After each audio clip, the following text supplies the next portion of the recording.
Hello बच्चों, let's read the question and the question says what is the coordination number of an atom for an element crystallising with a cubic lattice. Calculate the corresponding coordination number for the simple FCC and BCC lattice. Cubic lattice क्या होता है? Cubic lattice वो एक type of cube है जिसके अंदर हमारे atoms का अरेंजमेंट होता है। एटम्स के अंदर अरेंज होते हैं, उसी को हम कहते हैं क्यूबिक लैटिस। ये जो लैटिस है इसके अंदर कोऑर्डिनेशन नंबर का क्या मतलब है? कोऑर्डिनेशन नंबर का सिंपली ये मतलब है कि एक एटम है ना, वो कितने दूसरे एटम्स के साथ अपनी बाउंड्री शेयर कर रहा है या कितने एटम को वो टच कर रहा है। सिंपली इस तरह से हम समझ सकते हैं कि कितने एटम को टच कर रहा है। तो लेट अज्यूम कि ये जो रेड एटम है वो सराउंडेड है 4 ब्लू एटम से, तो इसका कोऑर्डिनेशन नंबर हो जाएगा, फॉर एग्जांपल ये हो जाएगा 4। अगर हम देखें एक और एग्जांपल कि हमारे पास एक रेड एटम है और वो सराउंडेड है बाय 5 एटम्स फॉर एग्जांपल, तो इसका कोऑर्डिनेशन नंबर कितना हो जाएगा? इसका हो जाएगा 5। तो मतलब सिंपली एक एटम दूसरे कितने एटम से इंटरेक्ट कर रहा है, उसी वही हो जाएगा उसका coordination number. Simple cubic cell की बात करते हैं तो हमारा जो ये लैटिस है, सिंपल क्यूबिक सेल के अंदर इसके कॉर्नर पे प्रेजेंट होते हैं एटम्स। अब लेट से ये वाला जो कॉर्नर वाला एटम है ना, कितने एटम के साथ इंटरेक्ट कर रहा है? एक इस एटम के साथ करेगा। अब आपको इसको अज्यूम ऐसे करना है कि सिर्फ कॉर्नर पे एक डॉट की तरह प्रेजेंट नहीं है, ये एकदम बड़े बड़े एटम है, ये कुछ इस तरह से प्रेजेंट रहते हैं रियलिटी में।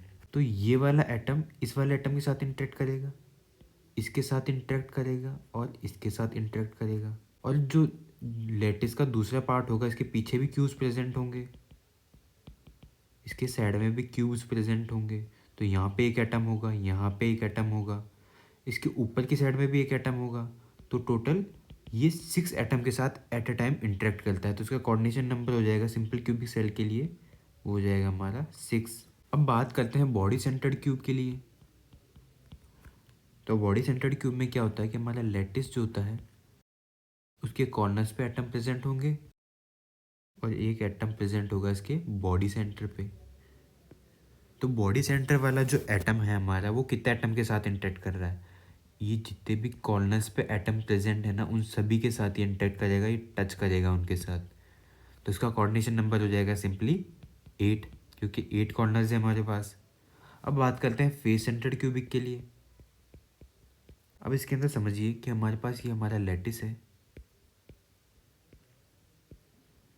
इसके कॉर्नर पे प्रेजेंट होते हैं एटम्स और इसके फेस सेंटर्स के ऊपर भी एटम प्रेजेंट होते हैं। अब इसको समझने के लिए, इसके कोऑर्डिनेशन नंबर को समझने के लिए हम इस क्यूब को एक्सटेंड करते हैं।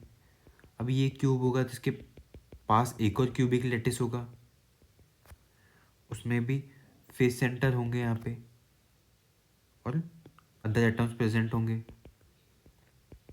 तब इसको सिर्फ एक प्लेन डायग्राम में समझते हैं कि ये सिर्फ ये वाला प्लेन हम देख रहे हैं इसके अंदर, इसको हमने यहाँ पे ड्रॉ कर दिया है। यहाँ पे ये वाला एटम प्रेजेंट है, फेस सेंटर पे ये वाला एटम प्रेजेंट है। अब ये वाला जो एटम है इस एटम के साथ इंटरेक्ट करेगा और इस एटम के साथ इंटरेक्ट करेगा, एंड ये दूसरे वाला जो प्लेन है, और यहाँ पे आइए, यहाँ पे आइए इस जगह पे, ये वाला एटम इस वाले एटम के साथ भी इंटरेक्ट करेगा। तो कितने एटम्स के साथ, एक प्लेन के अंदर कितने एटम के साथ इंटरेक्ट कर रहा है? एक तो ये वाला एटम, एक ये वाला एटम और एक ये वाला एटम। तो एक प्लेन के अंदर ये 3 एटम के साथ इंटरेक्ट कर रहा है। तो कार्टेशियन प्लेन के अंदर हमारे पास 4 प्लेन होते हैं, तो एक प्लेन में 3 एटम के साथ इंटरेक्ट कर रहा है, तो 4 प्लेन के अंदर कितने एटम के साथ करेगा? इसी तरह से 12 एटम्स के साथ इंटरेक्ट कर रहा होगा, अपनी बाउंड्री शेयर कर रहा होगा। तो इसका कोऑर्डिनेशन नंबर कितना हो जाएगा? कोऑर्डिनेशन नंबर हो जाएगा हमारा 12। तो हमने देखा सिंपल क्यूबिक सेल के लिए तो कोऑर्डिनेशन नंबर है 6, बीसीसी के लिए है 8 एंड एफसीसी के लिए है 12। हमसे क्वेश्चन में यही पूछा है, सिंपल क्यूबिक सेल के लिए बताना है सबसे पहले, तो वो हो जाएगा हमारा 6, एफसीसी के लिए बताना है 12 और फिर देन बीसीसी के लिए तो ये हो जाएगा 8। तो हमारा आंसर होना चाहिए 6, 12, 8, तो वो है option D. Hope you understood it well, all the best.